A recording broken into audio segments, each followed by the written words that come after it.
Our next speaker is Harry Kalymnios. He's a leadership coach, a speaker, trainer and author who coaches organizations and individuals to become high-performing and indeed super.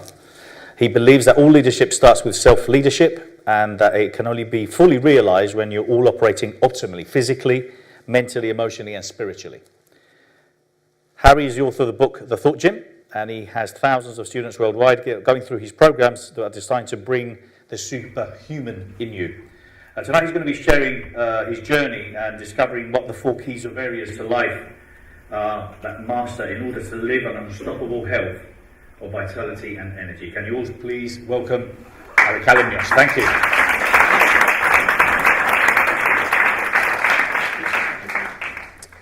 Good evening, everybody. My name's Harry Kalymnios, and I help people just like you become superhuman. But before I get started, let's all get to know each other a little bit better. I want you to turn to a neighbour, someone that maybe you didn't come with, and we're going to spend 30 or 60 seconds, just say, hey, my name's X, and I want you to describe what your superpower would be if you had the choice of any superpower. So just find 1 or 2 other people, and I'll give you 30 seconds, 60 seconds to do that, just quickly.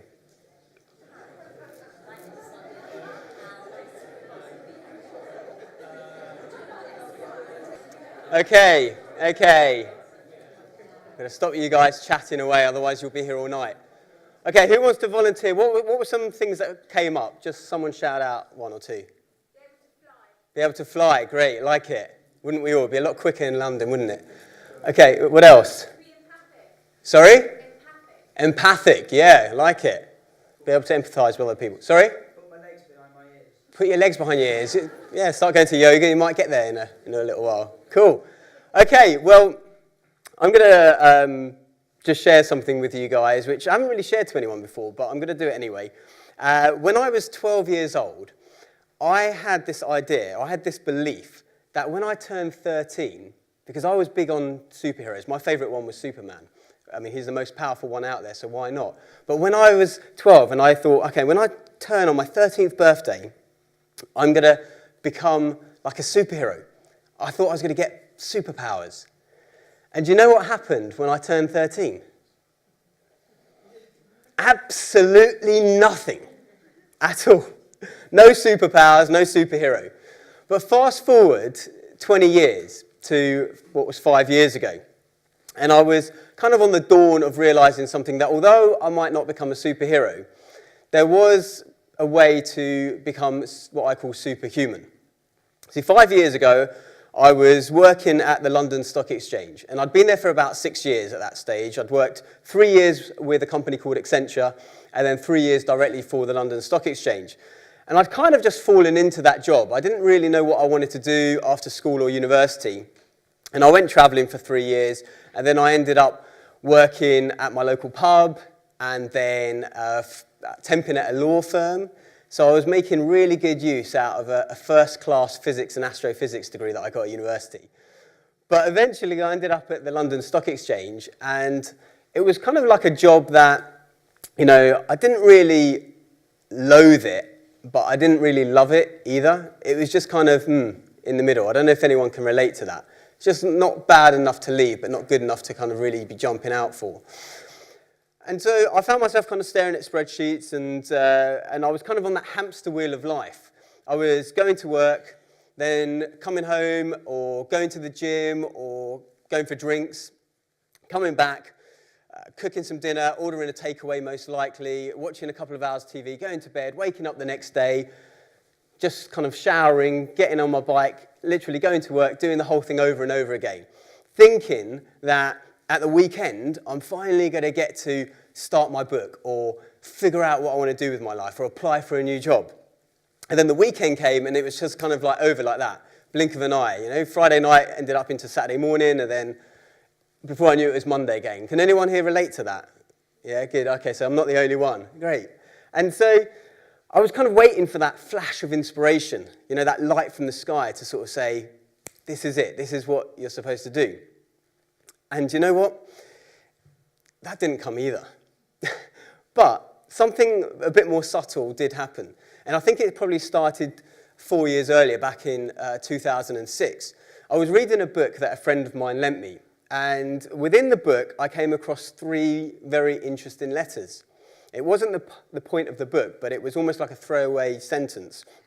And those 3 letters were NLP. So some of you in here will know what that means because the sister company for the Best You is NLP Life Training, and they put on NLP events. And NLP just means neuro-linguistic programming. And it's really a way to understand the mind, to help change behaviors, beliefs, habits, and ultimately bring about a greater potential in an individual. And so I got curious about it. I started reading some books on it. I uncovered an audio course by a peak performance coach from the US, a big guy called Tony Robbins, who I'm sure many of you have heard of. And I did his program. I did his 30-day program religiously. And you know what? I noticed some changes. But then kind of life just got in the way. You know, life just overtook. Can anyone kind of relate to that? You start to do something good and then stuff gets in the way. Right, yeah. So I kind of skirted in and out of kind of this kind of world for about 4 years. And then in 2010, back at the London Stock Exchange, I found myself facing redundancy. And they wanted to keep me in a different role, but I thought to myself, you know what? If ever there was that shining light or that sign that I need to do something different, this is probably it. So I opted to take the redundancy. And then I invested in an NLP course, and that was kind of like the start of a bit of a journey. And really, it was almost like me taking the red pill in The Matrix, if you're familiar with that movie. And I started meeting interesting people, learning new ideas, shifting my paradigms, my ideas about what it took to really exist in the world and what was really out there. And the more I kind of got exposed to this and I started observing other, what I call high-performing individuals, great speakers, seminar leaders, entrepreneurs, business people, and I noticed something really interesting. I noticed patterns in their behavior, things that they were doing that other people weren't doing to get the results that they were getting. And so I got curious about all this, and I was starting to experiment with some of the things that they were doing. And the reason why is because I wanted to be, like, quote unquote, a high performer. I wanted to be superior, if you like. I wanted to be super, a super version of myself. I wanted to be more and achieve more. I don't know, does anyone feel like they want to be more or achieve more? I guess that's why most of you are here. And so I wanted to do that. And it was really interesting, these patterns. And what I did is I started adopting these different behaviors and characteristics that they all exhibited. I kept what worked and I ditched what didn't. And pretty early on, I realized that if I wanted to be more, I wanted to do more. It didn't really matter if I knew all the tools, techniques, strategies in the world. It didn't matter if I had the best coaches, mentors, or trainers in the world. It didn't matter if I had the best business plan or business idea in the world. None of that mattered if I didn't have the energy to execute on it. See, it all comes down to energy. All life is energy, whether that's from an esoteric level or whether we're talking about a physical level. I am a physicist after all, so everything is about energy. But I wanted to do so much more with my life. And at the time I left the stock exchange and I started on this journey, I started contracting at Sainsbury's. And at the time I wanted to do things like write a book. Hands up who wants to write a book in here, yeah? Yeah, it was a dream of mine for a long time. I wanted to write this book, but I was working. I wanted to still go out. I still wanted to go to the gym, so I had to do that before work. I knew that I wanted to start sharing some ideas, so I wanted to learn how to speak, so I had to go to speaking clubs. So I had to do all of this and do a 9-to-5 job. And so I knew I needed the health, vitality, and energy in order to do that.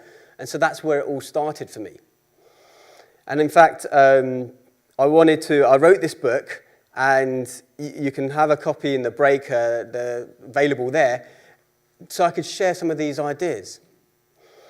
And after a while, I made all these improvements over several years, and I thought there's got to be a way that I can teach this, that I can explain what I've been doing, because my life has exponentially gone from now where it was there, and I was already kind of operating a bit higher level than most of the people around me, energetically and elsewhere, but it went to a whole new level. So it's like, what was it that made that happen? And I put down on paper everything that I had done differently in the last, at the time it was 3 years. And what I noticed, again, was a pattern. There was a pattern to the things that I was doing. And they all effectively resulted and ended up in 4 buckets or 4 areas. that I needed to focus on in order to live with the better results that I was after, the unbeatable health, vitality, energy, better relationships and productivity and focus, all of this. And you can focus on one area and be quite successful, but what I found is that if you don't focus on all four, at some point you're going to unravel. So that's really what I'm going to share with you today, and that is my framework, what I call the energy beat model. And it's called the energy beat model because effectively it's all in the name. The four letters of the word beat, B, E, A, and T, all stand for the four areas that we need to look at. So, are you ready? Yeah? Yes, good. Okay, so first up over here, we have B. Conveniently, there is a B there, so it's easy to remember. But you've got a B, and that stands for brain. So that's kind of like a metaphor for your psychology, your mindset, because it all starts with your mindset. I won't ask you to put your hands up, but just think if you've ever joined something like a gym, only to kind of give up the membership after a month or two, or a new diet or health regime, or some new behavior, and you haven't stuck with it, even though you know what to do. Yeah? That's because everything starts with the mind. And until you get the mindset right, you're not going to really succeed in an area if you haven't already succeeded. You've got to shift your mindset somewhat. And that's why I wrote my book, The Thought Gym, Train the Mind and the Rest Will Follow, because once you understand that, then you can make the changes elsewhere. And that's where things like NLP come in. And the whole beat model is it can go as wide and as deep as you want, but on the surface, the fundamentals of it are pretty simple to understand. The other thing you must understand when it comes to the mindset is really that it's about taking personal responsibility. You've got to take personal responsibility for everything that's going on in your life, whether or not you think it's your fault or to blame. Okay, when you take responsibility and you become responsible, you become response-able. Okay, you become able to respond to what's going on in your life. If you think that you can maybe go to the doctors and then in that 6 minutes you're handing over responsibility for your health to someone who's going to see 30 other patients that day, if not more, then you're handing over responsibility to someone else. If you're saying that you can't create your business or that your business is going bad because it's the economy, yeah, you're playing the victim, not the victor. You're handing over responsibility to something else. If you're sitting there at 25, 35, 45 years old, still blaming your parents for how you turned out, you're playing the victim, not the victor. Let me ask you, are there businesses that are started in terrible economies that still do well? Yeah? So it's not the economy. Are there people who have had worse childhoods than you, maybe? Absolutely. Just look at Oprah Winfrey. Raped at the age of 9, sexually abused from the ages of 10 to 14, finds herself pregnant at 14, and now look at her.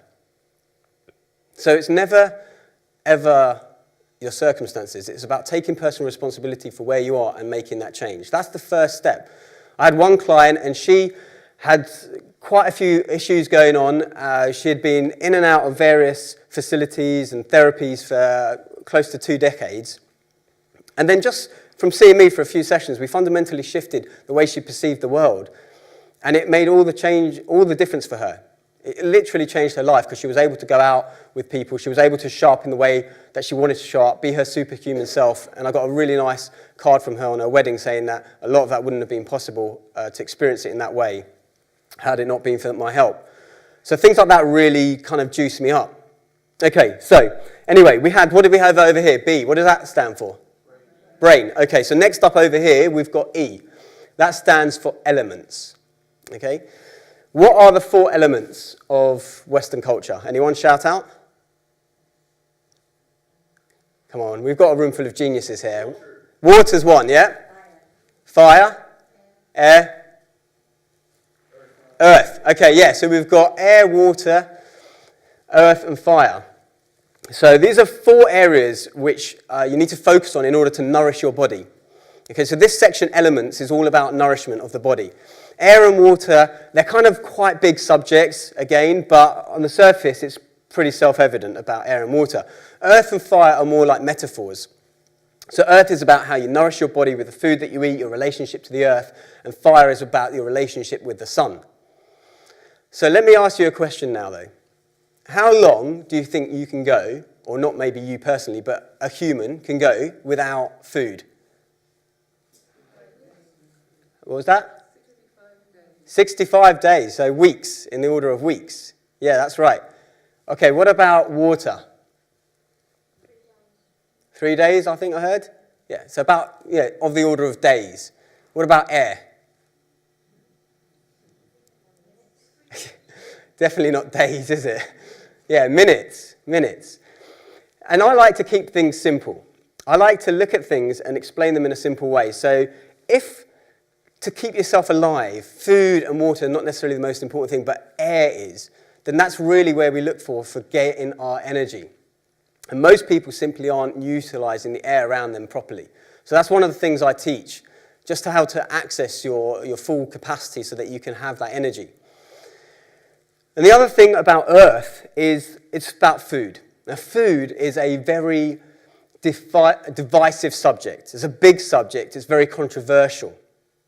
I didn't quite realize how controversial it was and divisive it was until I started making quite radical shifts to my own diet.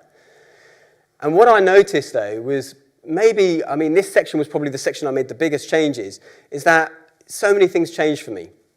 I used to be the kind of person that used to have 4 or 5 kind of seasonal colds a year, where you got the sniffles and the box of tissues out and all of this. And I can say that in the last 5 years, I don't think I've had a single cold. I've had a couple of viruses which have hit me, but they've literally been a lot shorter lived than anyone else around me. And I've been able to cope with them a lot better, go along my day. But in terms of sniffly kind of run-down colds that you see on the adverts, I haven't seen any of those in 5 years.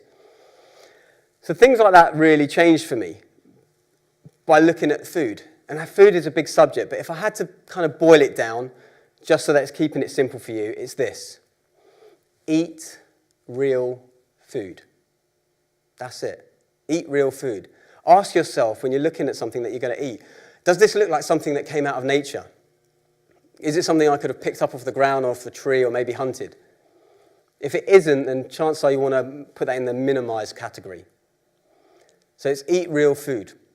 Okay, so we can learn more about that in one of my programs, but for now we had, what do we have over here? B for? Right, okay, and then E for? Okay, and over here we have got A for activity. So activity is all about the things that you do throughout the day. How you interact, how you show up.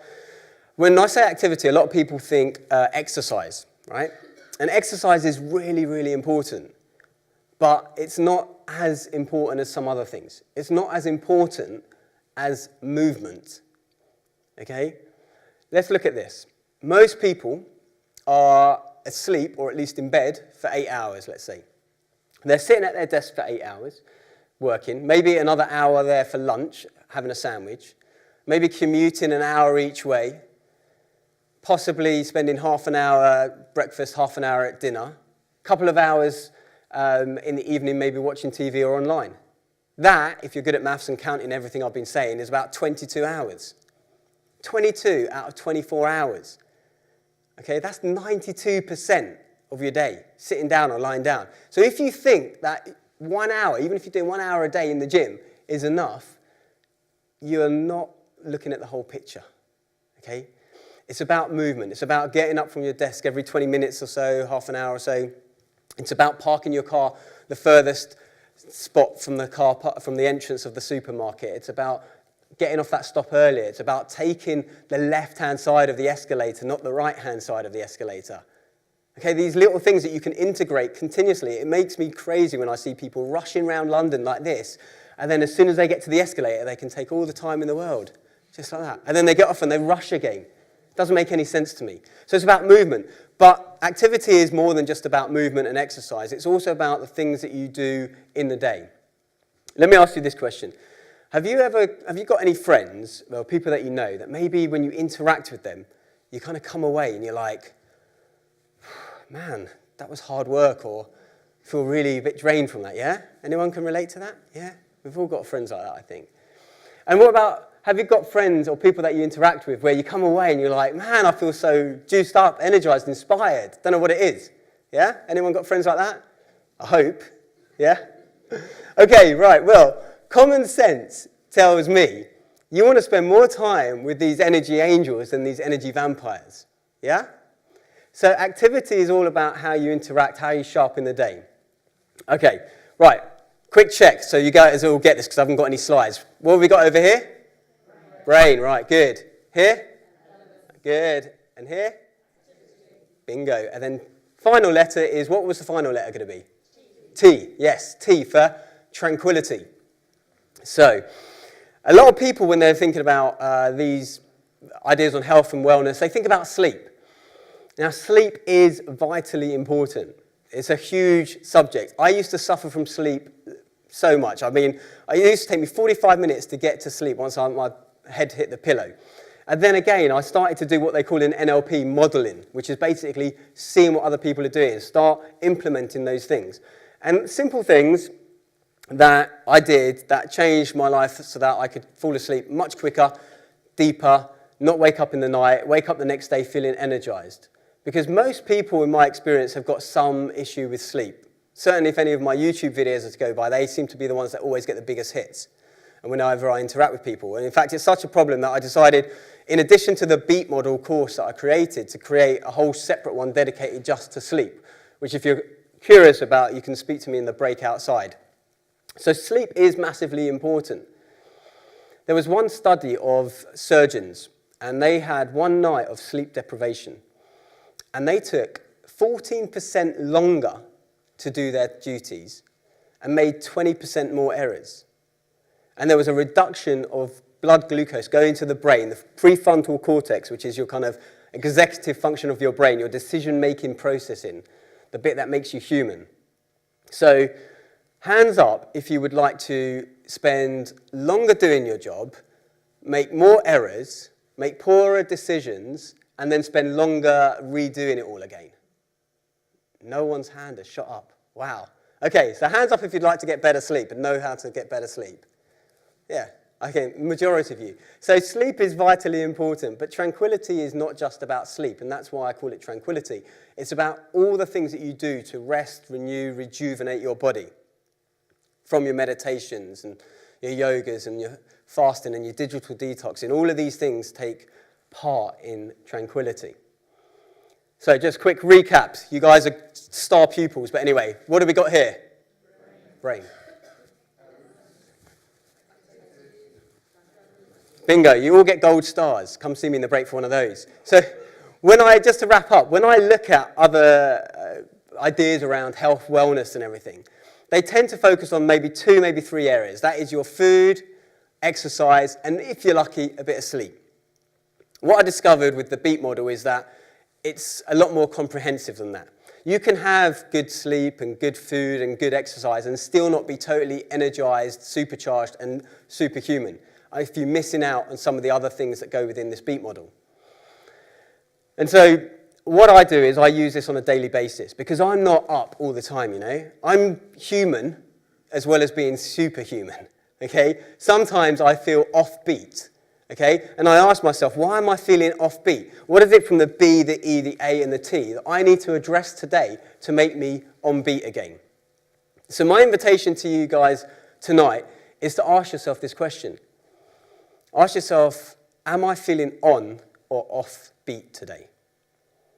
Because when you understand how to apply the principles behind the Beat model and you live it day in, day out, at least more days than not, then you're truly going to uncover your superhuman self. Thank you.